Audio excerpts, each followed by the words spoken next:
मेरा नाम है अमितेश सिंह और आप देख रहे हैं अमितेश टाइम्स। अमितेश टाइम्स में आपका स्वागत है। भरा नहीं वो भावों से बहती जिसमें रसधार नहीं, भरा नहीं वो भावों से बहती जिसमें रसधार नहीं, वो हृदय नहीं वो पत्थर है जिसमें स्वदेश का प्यार नहीं। ऐसे ही हमारे बीच में आज के हमारे नए मेहमान हैं, भारतीय जनता पार्टी के कदावर नेता, संघ के एक मजे हुए कार्यकर्ता, खड्डा नगर पंचायत के भूतपूर्व नगर अध्यक्ष एवं 2012 में भारतीय जनता पार्टी के इस विधानसभा से विधायक पद के प्रत्याशी हमारे बीच में आज के हमारे नए मेहमान हैं डॉक्टर नीलेश मिश्रा जी। धन्यवाद अमितेश जी। अमितेश टाइम्स को धन्यवाद कि आपने मुझे बुलाया और इस योग्य समझा कि हमसे बात करनी चाहिए। इसके लिए आपको और अपनी पूरी टीम को धन्यवाद देता हूँ। Thank you sir. पहला प्रश्न जो मैं आपसे करना चाहूँगा वो है मेडिकल सेक्टर का प्रश्न। आप पेशे से एक डॉक्टर के पद पर इस एरिया में काफ़ी दिनों से सेवा कर रहे हैं। सर, मुझे कहीं से यह बात सुनने में आया है कि जब आप ओपीडी में बैठते हैं तो अपने केस का पहला शुल्क जो होता है वह संघ को कहीं ना कहीं डोनेट करते हैं, ऐसा मुझे सुनने में आया है। इसमें कितनी सच्चाई है सर? कहीं मैंने सुना था कि कोई एक आजमगढ़ के दुकानदार है, चाट के दुकानदार हैं, वो इतने मतलब निम्न मध्य वर्ग का व्यक्ति इतनी अच्छी सोच रखता है संघ के प्रति। लेकिन ये सही है कि ये जो कब? पहला मरीज देखता हूँ, ये मुझे जहाँ तक याद है, टाइम तो मैं नहीं बता सकता लेकिन लंबा समय हो गया, मतलब 1 दशक से ऊपर तो होने मैंने ही जा 10 रहा है। वर्ष से ऊपर हो हाँ, गया उससे आपको? ऊपर हो रहा होगा कि मैं प्रथम शुल्क जो है जी। वो संघ को ही समर्पित करता हूँ और संघ को प्रणाम करके अपनी प्रैक्टिस आगे बढ़ाता हूँ। ओके सर, एक प्रश्न और है संघ से सर। संघ का इस समय शताब्दी वर्ष चल रहा है, ठीक है? 100 साल पूरा होने पर वो अपनी शताब्दी वर्ष के रूप में मना रहा है संघ।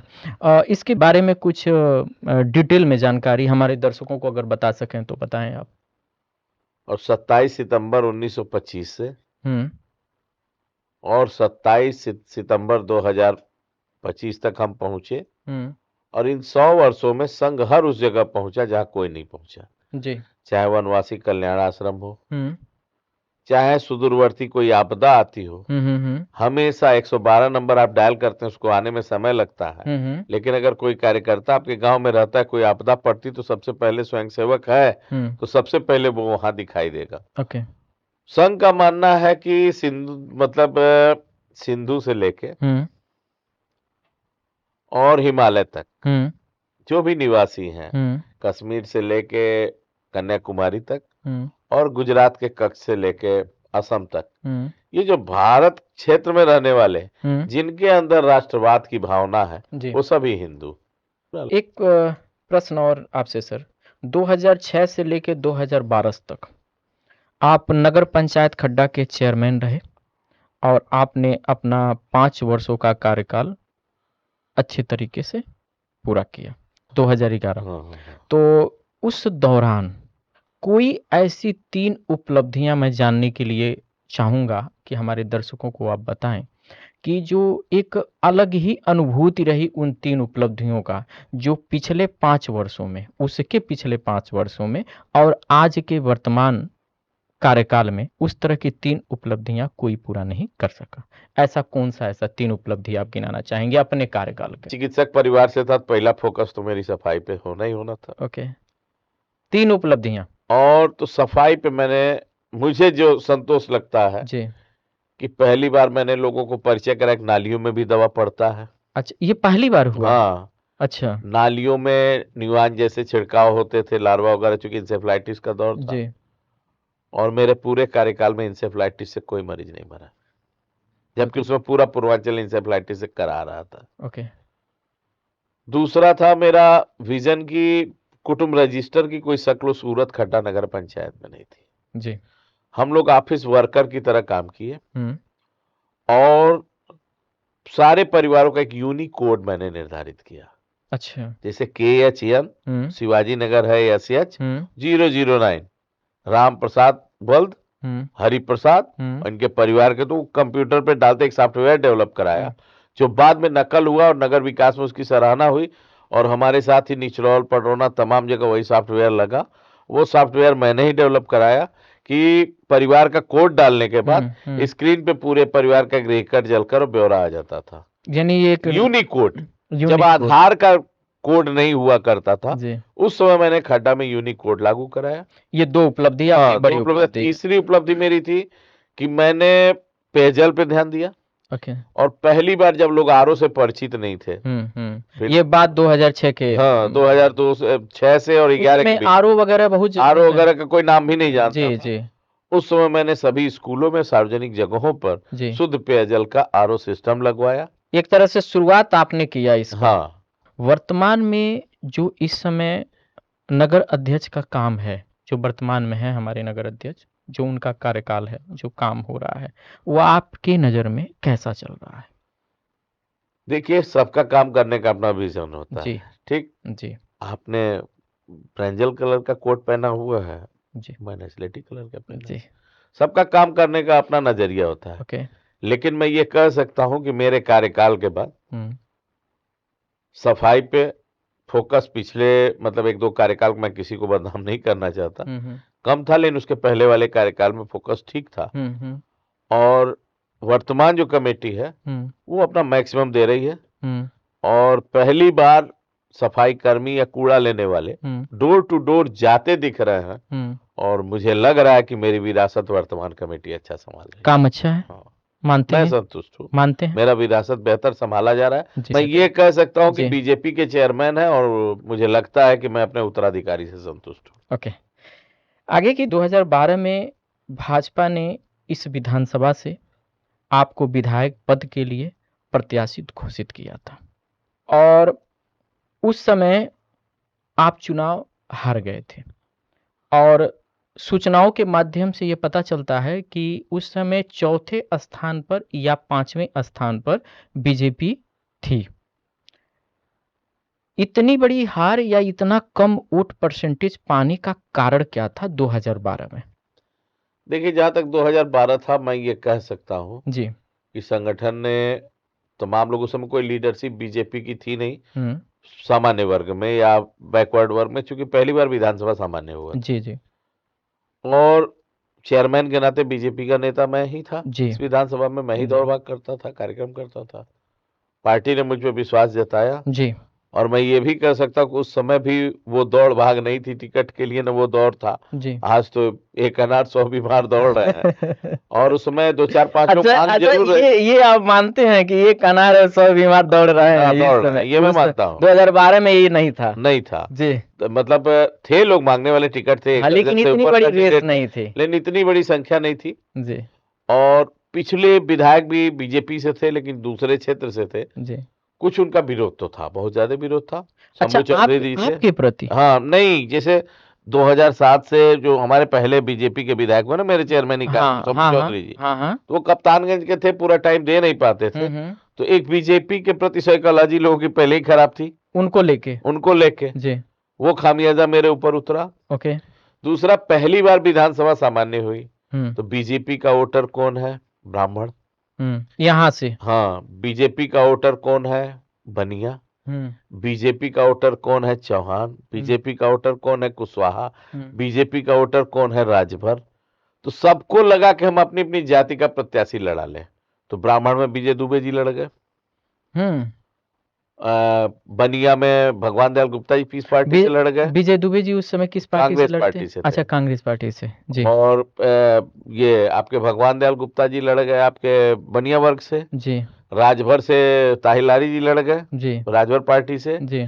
चौहान से आपके वो मोहन चौहान लड़ गए। ओके। कुशवाहा से नथुनी कुशवाहा लड़ गए। हुँ, तो बीजेपी का जो वोटर था, पहली बार सामान्य सीट, सबको लगा अपनी बिरादरी का हम विधायक बना लें।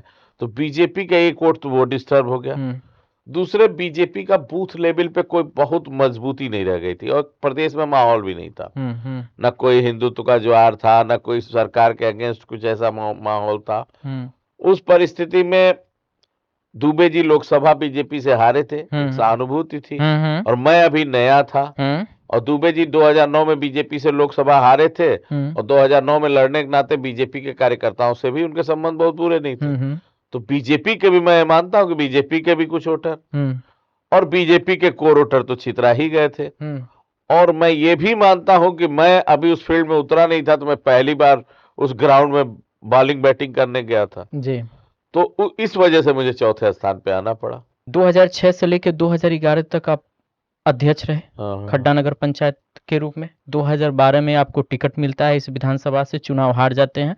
उसके बाद और 2026 ये चालू हो चुका है, अभी तक आप किसी पद पे विराजमान नहीं हुए। क्या 2027 में हमारे दर्शक या इस मंच के माध्यम से हम आशा कर सकते हैं कि कुछ टिकट को लेके आश्वासन या कोई ऐसी सोच आपके अंदर चल रही हो कि 27 में आप दावेदारी कर सकते हैं या उम्मीदवारी आपकी हो सकती है? देखिए, मेरी दावेदारी 17 में भी थी जी।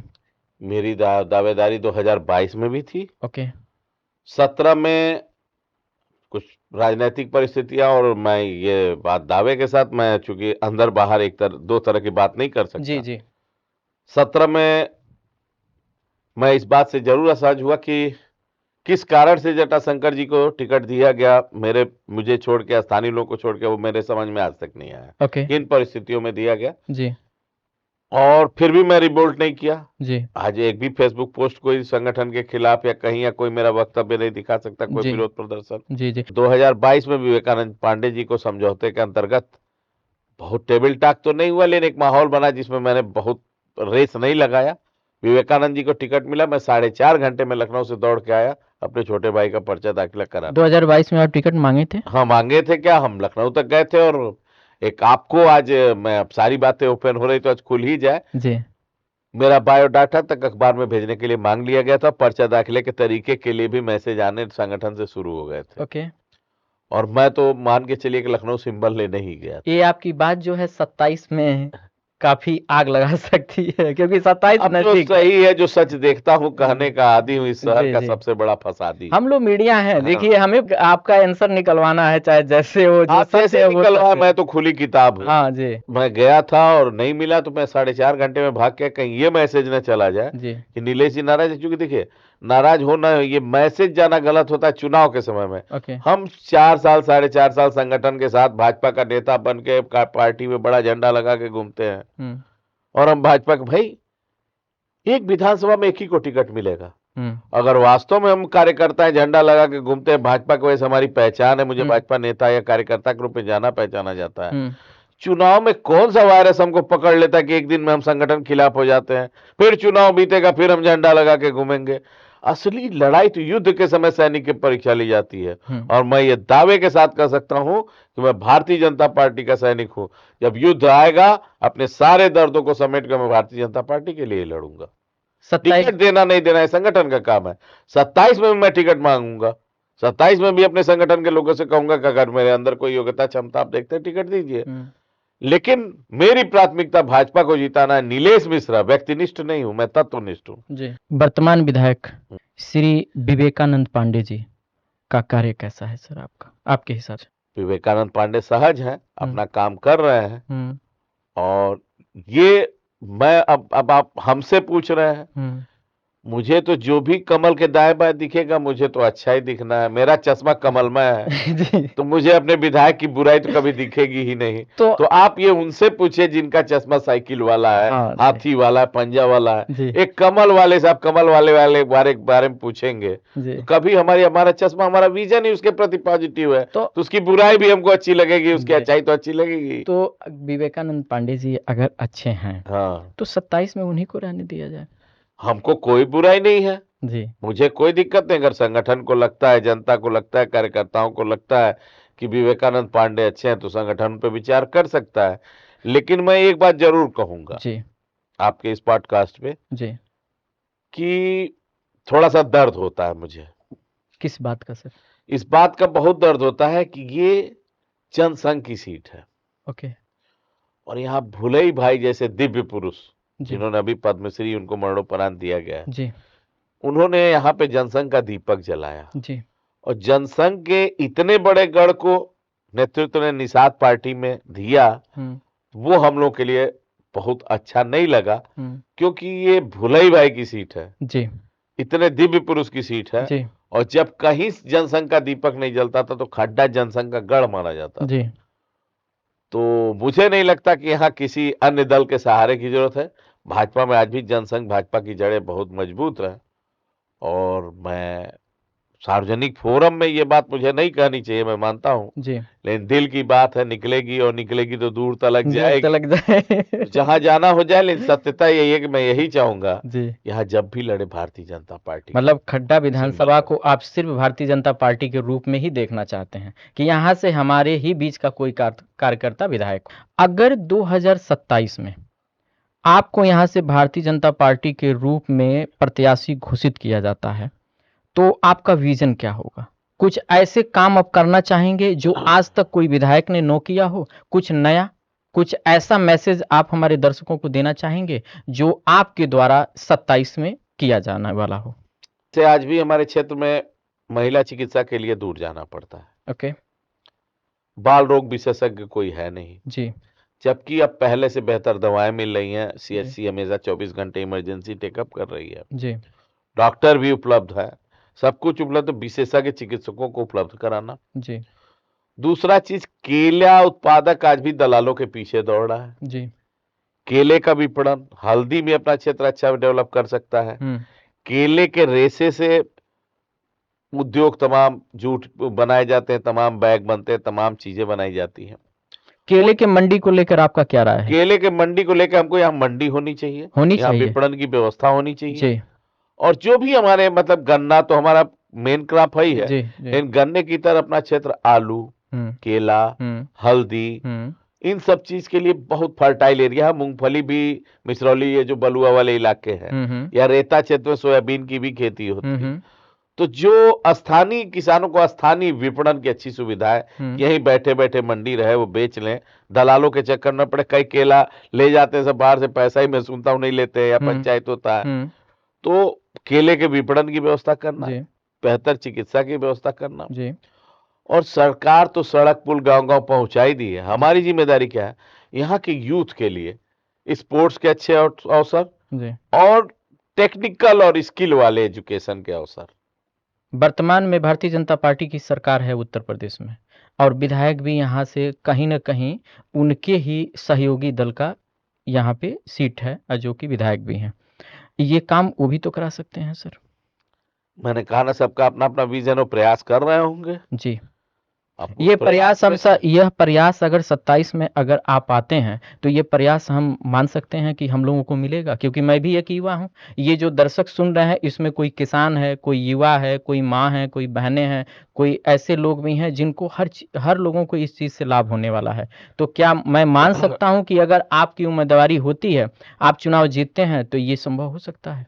देखिए, अगर 2027 में संगठन मुझे विश्वास जताता है और जनता का विश्वास मिलता है जी, तो मैं दावे के साथ कह सकता हूँ जी कि मेरा पूरा कार्यकाल किसानों और नौजवानों को समर्पित। सुप्रीम कोर्ट ने अपने फैसले में 5 बातें कही हैं, जिसको कहने के बाद उसने यूजीसी नए नियम 2026 पे रोक लगाई है।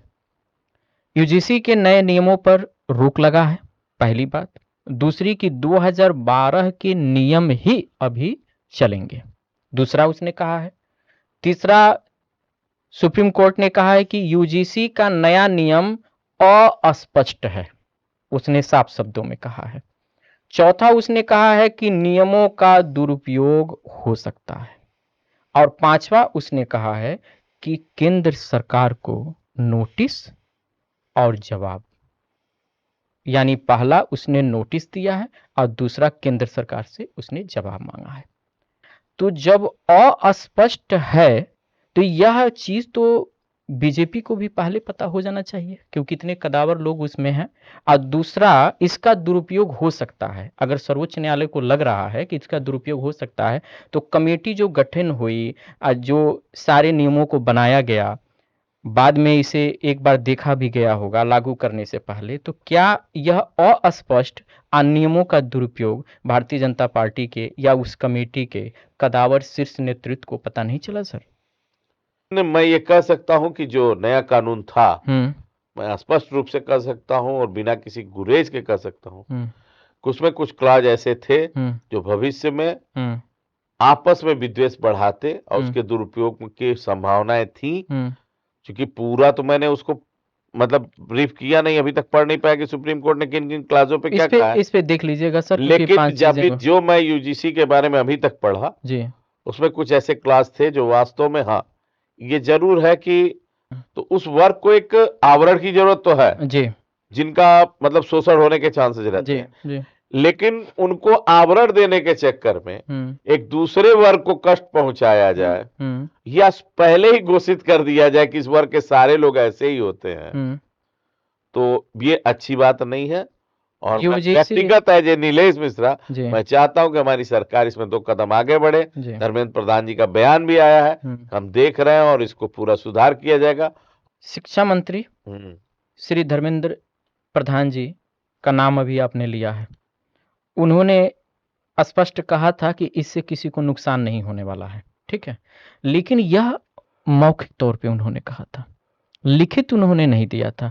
तो क्या ये माना जाए कि उन्होंने जो कहा था या जो कहा है वह लिखित आ सकता है भविष्य में, कि इससे इस बिल से किसी को कोई नुकसान नहीं होने वाला है? हाँ, जरूर ऐसा आएगा, क्योंकि धर्मेंद्र प्रधान जी एक गंभीर नेता है। लेकिन मौखिक उन्होंने कहा, यूजीसी में मौखिक परिवर्तन का की देखिए, बात उन्होंने नहीं कहा। बीजेपी सार्वजनिक फोरम में या पर्सनल फोरम में जी जो कहती है वो करती है। ओके किसी को विश्वास नहीं था जी कि पाकिस्तान में घुस के हम कुछ करेंगे। जी अमितेश टाइम्स भी यही है, नीलेश मिश्रा भी यही है। जी कल आप फिर मुझे घेर सकते हैं, ठीक धर्मेंद्र प्रधान को घेर सकते हैं, जी मैं घेरने के लिए तैयार हूं। जी कि एक शायर की लाइन है हम्म कि मैं मीठा मीठा गप गप कड़वा कड़वा थू, बोलते हैं लोग ना। ये विपक्ष के लोग जी इसको जिस शब्दों से हवा दे रहे हैं हम्म और जिन शब्दों से ये प्रदर्शन हो रहा है, ये तो यूजीसी छात्रों का मामला है ना, विश्वविद्यालय का मामला है। विश्वविद्यालय का मामला है। जी और छात्र को सबसे पहले किस चीज की जरूरत है? संस्कार की। जी जिन शब्दों से इसका विरोध हुआ है कुशीनगर या कहीं भी, और वो लोग कहते हैं कि हम ब्राह्मण हैं या क्षत्रिय हैं या ऐसे हैं वैसे हैं, शोभा नहीं देता है। जी ब्राह्मण मतलब संस्कार होता है, क्षत्रिय मतलब तेज होता है, संस्कार होता है। जी आज तक हिंदुस्तान में तमाम बिल आए, तमाम तरह के एक्ट लागू किए गए, लेकिन यह कैसा एक्ट है कि प्रत्यक्ष रूप से ना पक्ष और ना ही विपक्ष अपनी प्रतिक्रिया जाहिर कर रहा है? आखिर कारण क्या है सर इसका? मैंने पहले भी कहा चूक हुई है, और उसको कहीं न कहीं ये गवर्नमेंट ही सुधारेगी। जिसने दर्द दिया वो दवा भी देगा। नहीं, ये एक बार अभी पूरी नहीं हो पा रही है मेरे प्रश्न का उत्तर। सर, ये पक्ष और विपक्ष इस पे बोलने से कतरा क्यों रहा है? देखिए, विपक्ष तो बोल रहा है, आप कैसे कह रहे हैं विपक्ष नहीं बोल रहा? बहुत स्पष्ट नहीं विपक्ष पूरा टूल किट मिल गया उनको बना बनाया, उसका पूरा प्रयोग विपक्ष कर रहा है। हाँ, शायद आपको ये पता हो, लेकिन युवा ये देख रहा है। चेहरे देखिए जो विरोध में है, उसमें 75+ लोग कहीं न कहीं विपक्ष की राजनीति से जुड़े हुए लोग हैं जी। उनको गाड़ी घोड़ा देने वाले कहीं न कहीं विपक्ष के लोग हैं जी। हाँ, कुछ लोग मैं जानता हूं स्वप्रेरणा से गए हैं। यूजीसी पे अंतिम क्वेश्चन आपसे, अंतिम प्रश्न। खड्डा विधानसभा में सामान्य वर्ग का अच्छा खासा वोट प्रतिशत है, ये बात आप भी जानते होंगे सर, क्योंकि इतने दिनों से राजनीति में आप हैं और चुनाव का 1 वर्ष मात्र बचा हुआ है। 2026 चल रहा है, 2027 में विधानसभा की चुनाव है। यूजीसी के नए नियम 2026 का इस चुनाव में कुछ असर पड़ेगा या नहीं? देखिए, चुनाव तक तो मुझे पूरा विश्वास है कि यूजीसी कोई मुद्दा रह नहीं जाएगा। 2-3 दिन और यूजीसी का खेला है। जहां तक आप बात कर रहे हैं सामान्य वर्ग के वोट अधिक हैं, ये अधिक है, तो नीलेश मिश्रा सक्रिय राजनीति में 2002-3 से है लगभग, लंबे सामाजिक क्षेत्र पहले था जी। और 6 से तो मैं फुल स्ट्रीम की राजनीति कर रहा हूँ जी। तो 6 से 26 कम समय नहीं होता, 20 साल, लगभग 20 वर्ष का समय 20 होता वर्ष है। का समय हो गया जी। और मैंने कभी सामान्य पिछड़ा और दलित वर्ग को वोट की नजरिए से नहीं देखा। पूरा विधानसभा मेरा परिवार है। आप सर हमारे चैनल पे आए। हाँ, मैं अंत में अपने युवाओं के लिए आपके द्वारा कोई ऐसा संदेश जो आप देना चाहें हमारे युवाओं को हमारे चैनल के माध्यम से सर। देखिए, इस समय एक राक्षस हम लोग के जेब में घूम रहा है। पहले माँ कहती थी कि बेटा खाना खा लो, नहीं तो बाकुम आ जाएगा या राक्षस आ जाएगा। बच्चे डर के दूध पी लेते थे। अब वो बच्चे राक्षस को देखते हुए दूध पी रहे हैं, हॉर्लिक्स खा रहे हैं, खाना खा रहे हैं। वो राक्षस मोबाइल है। जी। रियल लाइफ और रियल लाइफ में जो सामने नहीं बैठाएगा युवा, कल युवा नहीं रह जाएगा। युवा की मैक्सिमम एनर्जी रियल लाइफ में जा रही है, रील देखने में, रील बनाने में, सोशल कंटेंट देखने में। अगर हमारा युवा फिजिकली गेम की तरफ नहीं बढ़ा, पढ़ाई की तरफ फोकस नहीं हुआ, तो आने वाले समय में किसी पोलियो वायरस की जरूरत नहीं पड़ेगी उसको अपंग बनाने के लिए। जो हमारे साथ घूम रहा है ये राक्षस है मोबाइल रूपी, यही उनको खा जाएगा। किसी अन्य दुश्मन की जरूरत उनको नहीं पड़ेगी। और दूसरा चीज फास्ट फूड, जी। वो अंदर से मार रहा है, ये जी। मेंटली मार रहा है। जी। और फिजिकली एक चिकित्सक होने के नाते कह सकता हूं कि अगर इसी तरह फास्ट फूड के प्रति प्रेम चलता रहा तो भारत में नेफ्रोलॉजी के डॉक्टर, गुर्दे के डॉक्टर कम पड़ जाएंगे, गैस्ट्रोएंटरोलॉजी के डॉक्टर कम पड़ जाएंगे, और लोग क्या कोविड से मरे उससे अधिक गुर्दे और लीवर की बीमारी से मरने लगेंगे। इस समय युवा हार्ट अटैक का शिकार बहुत हो रहा है। 30 प्लस में जो लोग जा रहे हैं पहले की अपेक्षा आज में देखा जा रहा है तो अटैक के चांसेस बढ़ते गए हैं। ये कारण क्या है सर? जी। खासतौर से युवाओं को हेल्दी रहने के लिए कम से कम 8 घंटे की पूरी नींद चाहिए। ओके। लेट नाइट तक मोबाइल चलाना, जी। देर तक सोना, जी। सूर्योदय नहीं देखना, जी। और जो ये मिलेट्स वगैरह का प्रयोग, जैसे पहले मोटे अनाज खाए जाते जी। थे, ये जितने महीन ग्रेन्यूल्स हम खाते हैं जी। तो हमारी इम्यूनिटी वीक हो रही है। हुँ। और जितने फास्ट फूड, मेयोनीज कितना फैट भरा हुआ है, पिज्जा कितना फैट भरा हुआ है, तो ये सारे फैट जाके हमारी धमनियों को संकुचित करते हैं, हुँ। कोलेस्ट्रॉल जमा होता है। हुँ। और दूसरा चीज, नहीं पूरी नींद लेने के युवा स्ट्रेस में भी रह रहा है। बीपी भी सामान्य तौर पे बच्चों का, मतलब कई युवाओं का मैं बीपी देखता हूँ 170/110 आ जाता है, 170/98 आता है। तो हाइपरटेंशन बढ़ा है, खान पान की शैली बिगड़ी है, तो और पेस्टिसाइड का प्रयोग खेतों में ज्यादा बढ़ा है, फास्ट फूड हम खा रहे हैं, फ्रोजन फ्रूट ज्यादा खा रहे हैं, ठीक। तो ये सारी चीजें जाके हिट कहाँ कर रही हैं? बॉडी में।